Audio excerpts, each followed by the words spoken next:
Mesdames et messieurs, bonsoir.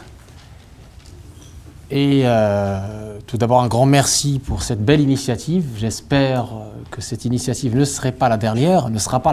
J'espère que ça ouvrira l'appétit à d'autres villes. Moi, je viens de Paris où on a l'habitude de dialogue interreligieux et je peux témoigner ici, parce qu'on a parlé de témoignage, que ce dialogue interreligieux dénoue que l'être humain est l'ennemi de ce qu'il ignore. On est dans des chocs d'ignorance et je témoigne ici de la grande importance, de l'utilité, de la pertinence de ce genre d'initiatives.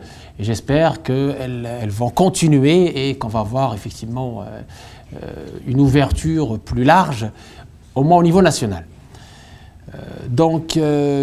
En ce qui me concerne, je souscris et je suis en phase avec pas mal d'éléments qui ont été ici exposés, alors qu'on ne s'est pas parlé avant, hein, vous me le confirmez, on ne s'est pas mis d'accord, mais il se trouve qu'on a des valeurs communes, et ça je vais effectivement le marteler. On a des valeurs communes, les trois religions monothéistes, et même au-delà, tout système de pensée logique qui se respecte et qui a un égard vis-à-vis de l'autre, tout courant humaniste, plus généralement, ne peut que souscrire à un certain nombre de valeurs appelées valeurs universelles, dont la valeur de la douceur qu'on reconnaît et qui est effectivement une des valeurs intrinsèques de la religion musulmane, la valeur de la paix, la valeur du respect. Donc je ne vais pas redire ce qui a été dit et je vais me concentrer sur ce qui n'a pas été dit, à savoir le discours en particulier, le discours qu'on entend ici en France autour de l'islam. Donc, bien évidemment, pour savoir, évidemment, est-ce qu'on est en face d'une religion ou est-ce qu'on est en face d'une idéologie, et je commencerai par préciser la nuance et la différence et l'opposition même entre ces deux notions.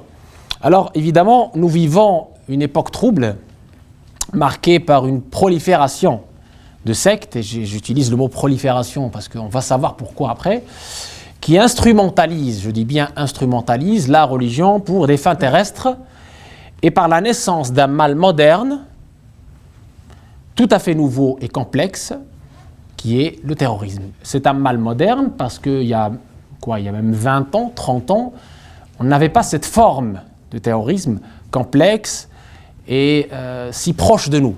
Ici en Europe, terre de paix, de respect et de valeurs humaines. Et quand je dis secte ou idéologie, je précise en amont tout de suite la différence intrinsèque, fondamentale entre ces deux notions. La religion, comme son nom l'indique, relie. La religion vous relie au transcendant, vous relie à l'absolu. La religion n'a pas vocation. La religion ne vous utilise pas. La religion vise votre bonheur dans ce monde et dans l'autre, pour ceux qui croient à l'autre monde. La religion a comme but principal de réussir en fait le projet de l'humain dans toutes ses dimensions. Elle reconnaît toutes les dimensions de l'humain, c'est-à-dire elle a comme objectif vous-même. Et enfin, la religion, elle a une dimension verticale qui vise à purifier votre relation avec votre Créateur, et puis une dimension horizontale qui vise à purifier votre relation avec votre prochain. Donc il y a bien une dimension sociale, une dimension du regard au prochain, de ce qu'on appelle la bienveillance, dans toute religion monothéiste, contrairement à une idéologie qui ne s'intéresse à vous que dans la mesure où vous représentez un intérêt pour elle. Elle n'a que faire de votre spiritualité.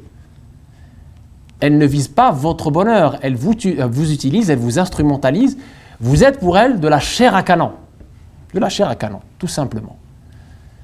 Et évidemment, une idéologie, elle se base souvent sur quelque chose de profond, quelque chose d'admis, quelque chose de populaire, comme peut l'être la religion dans certaines sociétés. C'est très important de faire cette nuance, même si elle est très brève et très est très courte pour qu'on comprenne de quoi on parle.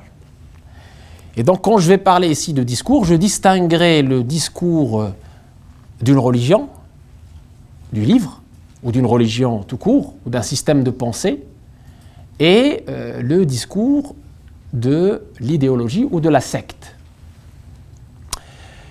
Alors, ce qui est délicat aujourd'hui, et ce qu'on n'arrive pas, nous, la communauté des imams, des encadrants, des cadres religieux, à cerner, et là, j'avoue qu'on est parfaitement dépassé, c'est que les nouveaux moyens de communication ont rendu le discours extrémiste, et j'utilise le mot extrémiste à la place du mot radical, parce que j'avais fait la même introduction que vous, en disant que radical, nous, voilà, c'est pas du tout ce qu'on veut dire.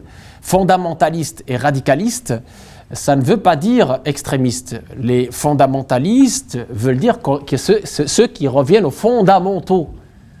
Les radicalistes, ceux qui reviennent aux racines. Et ce n'est pas forcément mauvais, c'est même une bonne chose d'avoir des racines, d'avoir des fondements, d'avoir des repères. Si on n'a plus de repères, on est perdu. Donc on ne peut pas demander aux gens de quitter, de se séparer de leurs repères et de leurs fondements. Pas du tout, ça serait contraire aux libertés fondamentales.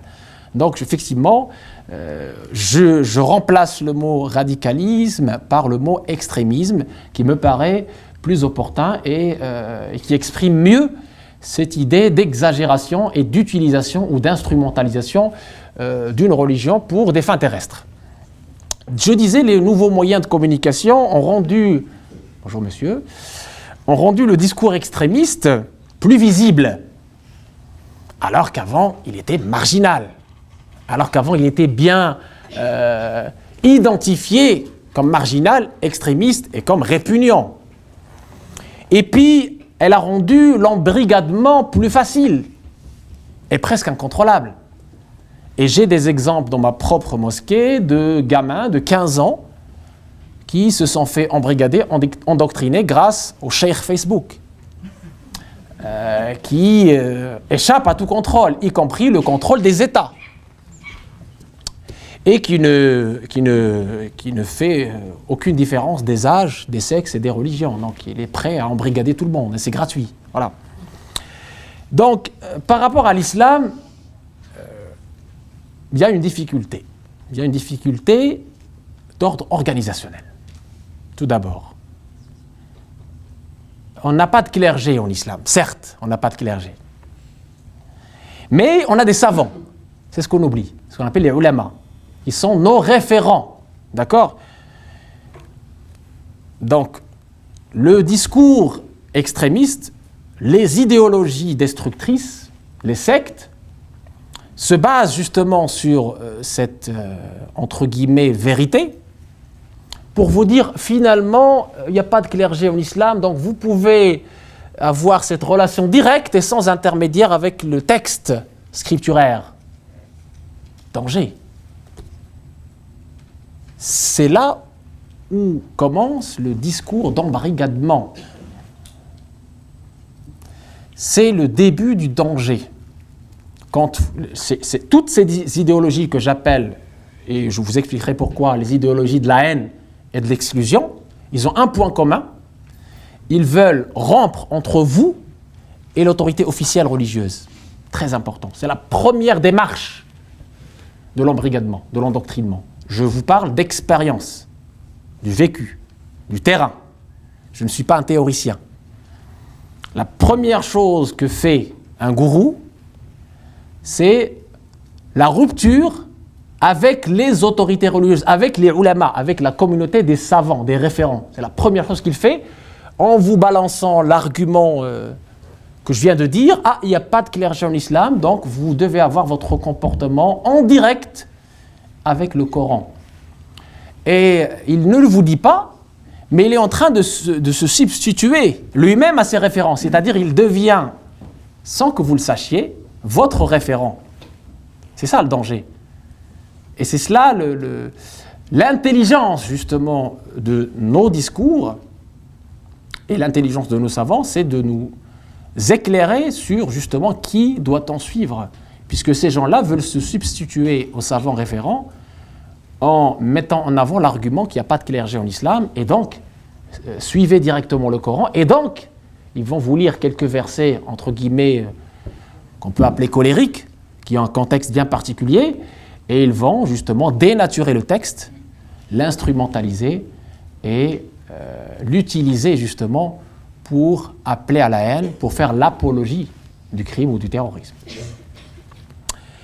Eh bien, ces savants, malheureusement, alors sont absents, en général, pour différentes raisons. Mais la placardisation consciente et voulue de ces savants, que ce soit dans le monde musulman ou ailleurs, a certainement été le catalyseur de l'endoctrinement. Parce que quand vous mettez à l'écart, vous marginalisez les savants qui ont cette capacité, cette compréhension, cette habilitation, ce qu'on appelle en islam ijaza, qui est le seul garant de la transmission, de la bonne transmission. Eh bien, quand vous les placardisez, la nature n'aime pas le vide, on va chercher d'autres. Et grâce aux moyens de communication, on va en trouver, et certainement pas les bonnes. Eh bien, ça c'est le premier problème, la placardisation de nos savants. La deuxième problématique, c'est l'incapacité de certains savants, certains cadres religieux, d'accompagner le changement des moyens de communication et à orienter les jeunes vers ce qu'il y est bon, utile, pour leur bonne intégration, pour qu'ils soient des valeurs ajoutées, des valeurs positives dans leur société. Ils n'ont pas les moyens de continuer à accompagner ces jeunes, et ces jeunes, malheureusement, sont réorientés naturellement vers d'autres référents sombres et belliqueux, et qui, malheureusement, ont cette aura, ce charisme. Je l'ai vécu ici même à Toulouse, je ne vais pas dire des noms, je ne vais pas dénoncer qui que ce soit, c'est le travail de l'État, mais on en a. Ce que je vous dis, ce n'est pas un mythe, c'est des choses qui sont arrivées. Voilà. Alors maintenant, la grande question pour laquelle je suis ici, c'est que faire pour contrecarrer ce mal, cette gangrène des temps modernes qui ronge nos sociétés. Tout d'abord, ce phénomène d'extrémisme, il ne faut pas se leurrer, il ne faut pas jeter la pierre juste aux religieux, d'accord ? Ce phénomène d'extrémisme s'alimente de plusieurs facteurs. Et il est très complexe, donc je fais partie de l'instance du dialogue avec l'islam, on l'a étudié dans plusieurs ateliers, il n'y a pas un facteur, il y a plusieurs facteurs. Premièrement, ce que j'appelle la précarité socio-économique, les ghettos, d'accord ? Une situation de fragilisation qui est un terrain fertile pour justement ce processus d'endoctrinement. Les idéologies de la haine et de l'exclusion, il n'y en a pas une, il y en a plusieurs. Je ne vais pas les citer ici, je pense que vous les connaissez. L'actualité internationale, c'est un facteur très important qui est très utilisé par ces gourous, par ces apprentis sorciers, notamment le conflit israélo-palestinien, la guerre d'Irak, la crise en Birmanie, c'est tout récent, d'accord ? Et autres arguments ou faux arguments qui sont utilisés par ces faux prédicateurs pour alimenter la haine dans les cœurs de ces jeunes. Et puis il y a aussi des facteurs psychologiques, pathologies d'ordre psychiatrique. On l'a vu chez certains que vous appelez radicalisés, que j'appelle extrémistes. Et le discours haineux, instrumentalisant le texte scripturaire sans considération de son contexte, et c'est ce dernier facteur que je vais développer. L'intégrisme n'est pas dans le texte, mais dans l'esprit du mauvais lecteur. Si on regarde la première source de droit, le premier texte scripturaire de l'islam, le Coran, il a été traité de tous les noms. Il a subi tous les procès, le Coran. Depuis 2001, je pense que les premières ventes à la FNAC, c'était, enfin, en ce qui concerne les textes religieux, c'était le Coran. Eh bien, si on regarde de très près ce Coran, je veux vous citer quelques versets. Je ne fais pas de prosélytisme, mais je vais juste éclairer sur ce que dit vraiment ce Coran et ce qu'on lui fait dire, et puis le pourquoi. Parce que c'est la base du discours. Hein. Parce que dans n'importe quel musulman, surtout dans nos mosquées, il y en a 2500 mosquées en France, le discours, le prêche du vendredi, qui est le plus grand message de la semaine, vous avez le premier texte qui est le Coran, qui est mis en avant. Que dit ce Coran? Un verset très important qui appelle à l'échange, qui appelle à la paix, qui appelle au bien vivre ensemble, au-delà de nos religions.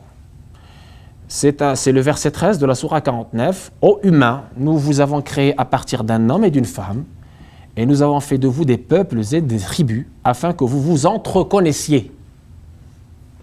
Le plus noble d'entre vous, pour Dieu, est le plus pieux. » Donc, l'un des principes fondateurs de l'islam et un but même de la religiosité, quand on pratique correctement sa religion, le but d'être ici sur terre, cette mission de vicaire, de lieutenance, khalifa, c'est de connaître son prochain.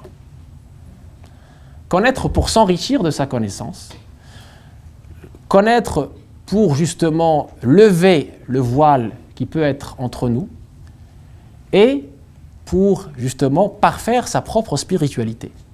Puisque chacun est le reflet de l'autre. Il y a l'effet miroir, ce qu'on appelle l'effet miroir dans la spiritualité. Vous ne pouvez vous améliorer que dans la mesure où vous avez de l'égard, de la bienveillance vis-à-vis de votre prochain. Et il y a une tradition prophétique très connue à ce sujet-là. Nul n'est véritablement croyant que s'il aime pour son prochain ce qu'il aime pour lui-même. Et on ne peut justement dénouer et lever les ambiguïtés entre nous que si on se parle, si on échange. Et le dialogue interreligieux, je vais en parler, est un levier très important qu'il faut utiliser dans nos sociétés plurielles. Un autre verset, « Aidez-vous les uns les autres à l'accomplissement du bien et de la piété. » Sourate 5, verset 2. Et un autre verset aussi, dont toujours cette entraide, cet échange et cette paix, qui est la règle en islam, « Ne discutez avec les gens du livre que de la manière la plus douce. » Toujours le Coran, Sourate 29, verset 46. Plus généralement, appelle au chemin de ton Seigneur avec la sagesse, la bonne exhortation et la douceur. On a parlé de la valeur de la douceur. Et discute avec eux de la manière la plus belle. Sourate 5, verset 125. Sourate des abeilles, verset 125. Et puis, Dieu ne vous défend pas d'être bienfaisant et équitable envers ceux qui ne vous ont pas combattu pour la religion et ne vous ont pas chassé de vos demeures. Très important. C'est une sourate qui a été révélée par rapport à un questionnement d'une femme qui avait sa mère polythéiste. Elle est venue demander au prophète comment je dois agir avec ces polythéistes, et ce verset a été révélé pour justement exposer la règle qui est la bienfaisance, qui est la bienveillance, qui est le respect de l'autre.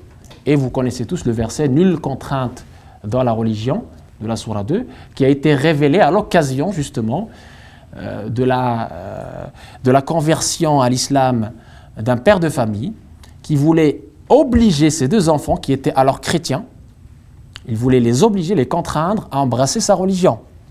Et ces deux jeunes hommes sont partis se plaindre au prophète de l'islam, et ce verset « Nulle contrainte dans la religion » a été révélé à cette occasion. Et puis je termine par un hadith, la tradition, qui est la deuxième source du discours religieux, donc du droit musulman. « J'ai été envoyé pour parfaire la noblesse du comportement. » Le sens et l'essence même de la religion musulmane, c'est justement parfaire, améliorer ce comportement qui est justement l'épine dorsale de la religion. C'est une tradition qui est rapportée dans Al-Bukhari, dans son Adab Mufrad, le livre des convenances. Et pour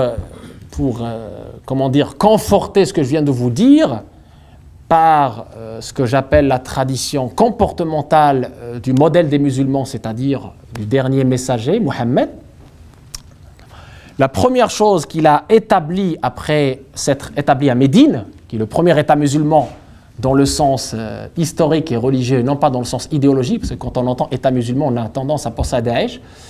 Ils nous ont tellement déformés aujourd'hui qu'on ne peut plus rien dire.